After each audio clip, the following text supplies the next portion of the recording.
Hello प्यारे बच्चों, मैं आपकी टीचर सुमन शर्मा एक बार फिर से अपने चैनल पर आप सभी बच्चों का स्वागत करती हूँ और आशा करती हूँ कि आप सभी बच्चे भी फिट एंड फाइन होंगे, मज़े में होंगे और प्रसन्नचित होंगे।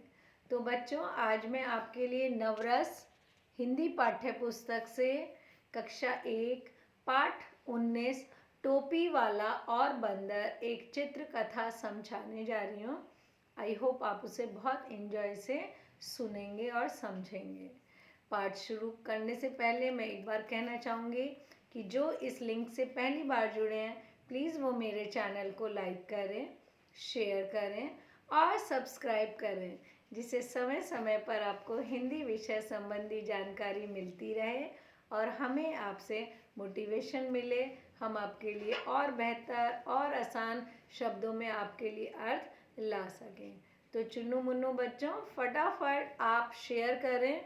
आपको हमारी कहानियाँ अच्छी लगती होंगी और आप इसे हमें सब्सक्राइब करें। ओके बच्चों, तो शुरू करती हूँ। पाठ 19 टोपी वाला और बंदर। हमारे आसपास पाए जाने वाले पशु पक्षी हमारे अनेक काम करते हैं तो कुछ शरारत भी करते हैं। आइए देखें बंदरों की शरारत से कैसे बचा एक टोपी वाला। यानी सभी जानवर कुछ ना कुछ हमारे काम भी करते हैं, पर कुछ जानवर बहुत ही शैतान होते हैं। अब जो शैतानी इन्होंने उस टोपी वाले से करी और टोपी वाले ने कैसे फिर अपने आप को बचाया, ये आपको हम एक रोचक तरीके से समझाते हैं। रामपुर में एक टोपी वाला रहता था। कहाँ पे? रामपुर में कौन रहता था बच्चों? टोपी वाला। वह गांव गांव जाके टोपियां बेचता था। ठीक है, टोपी टोपी, बच्चे बूढ़े सभी उसकी टोपियां खरीदते थे। टोपी ले लो, रंग बिरंगी टोपी, ये टोपी कितने की है? एक दिन वह चलते चलते थक गया और एक पेड़ की शीतल छाया में आराम करने लगा। अब कहानी बहुत पुराने टाइम की है। पहले लोग पेड़ों के नीचे छाया में सो जाते थे। आजकल तो कोई हमें दिखाई नहीं देता है। और शीतल छाया मतलब ठंडी ठंडी, पेड़ों के नीचे ठंडी हवा चलती है और उसे नींद आ गई। खर्र खर्राटे मार रहा है ये। उस पेड़ पर कुछ बंदर रहते थे। जब वो सोया तो उसको पता नहीं था कि इस पेड़ पर बंदर भी हैं। अब टोपी वाले को सोता देखकर बंदर नीचे आ गए। अब वो खर्राटे ही मार रहा है, खर्र खर्र। बंदरों ने टोपियों की गठरी खोल ली और टोपियां निकालकर पहन ली। फिर एक पेड़ पे चढ़कर उछल कूद मचाने लगे। अब टोपियां उन्होंने पहन ली, एक नई चीज, और वो टोपियों के साथ फुदकने लग गए।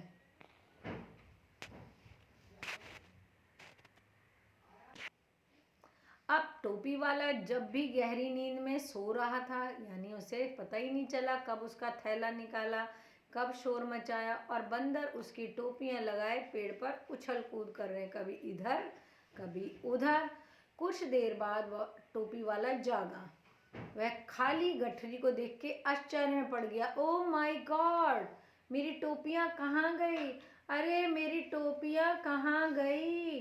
टोपी वाले की नज़र ऊपर गई। टुइंग। उसने देखा कि बंदर अपनी उसकी टोपियां पहनकर बैठे हैं। उसने देखा, अरे भाई बंदर टोपियां पहने हैं, मुझे मेरी टोपियां दो। उसने टोपियां वापस लेने के लिए बहुत कोशिश करी, पर बंदरों ने उसकी टोपियां नहीं लौटाई। उसने कहा, अरे भाई बंदर मामा, जल्दी से मेरी टोपी दे दो, पर कोई भी नहीं माना, क्योंकि बंदर तो शरारती होते हैं।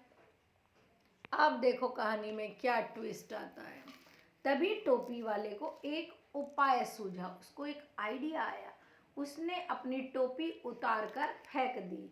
उसने भी अपनी टोपी उतार के फेंक दी। बंदर तो नकलची होते हैं, कॉपी कैट करते हैं, नकल करते हैं, तो क्या करा, बंदरों ने भी टोपियां उतार कर फेंक दी। मैंने अपनी टोपी फेंक दी। बंदर उस टोपी वाले ने कहा, मैंने अपनी टोपी फेंक दी, तो बंदरों ने भी अपनी टोपियां फेंक दी। टोपी वाले ने सारी टोपियां उठाकर गठरी में रखी और वहां से फटाफट फटाफट चलते बना। मेरी टोपियां मुझे मिल गई। इस तरह अपनी अक्लमंदी से उसने अपनी टोपियां बचा ली। कैसी लगी बच्चों कहानी, है ना मजेदार। शीतल, शीतल यानी ठंडी, शीतल यानी ठंडी। आश्चर्य, आश्चर्य मतलब हैरानी। उपाय, उपाय यानी तरकीब। नकलची यानी नकल करने वाला। टोपी वाला अपनी टोपियां बेचने कहाँ जाता था, बताओ बच्चों। टोपी बेचने वाला अपनी टोपियां लेकर गांव गांव जाता था, गांव गांव घूमता था और फिर जाकर वो टोपियां बेच पाता था।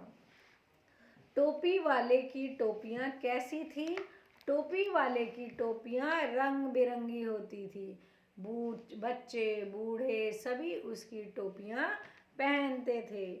टोपी वाले को नींद क्यों आ गई। अब जो बेचारा पैदल चलेगा थका हारा, वो थका हुआ था, उसको पेड़ की ठंडी छां लगी और वो सो गया और फिर क्या करने लगा, खर्राटे खर्र खर्र, है ना बच्चों। आई होप आपको ये चित्र कथा अच्छे से एंजॉय की होगी और आपको समझ में आ गई होगी। ओके बच्चों, बाय, टेक केयर।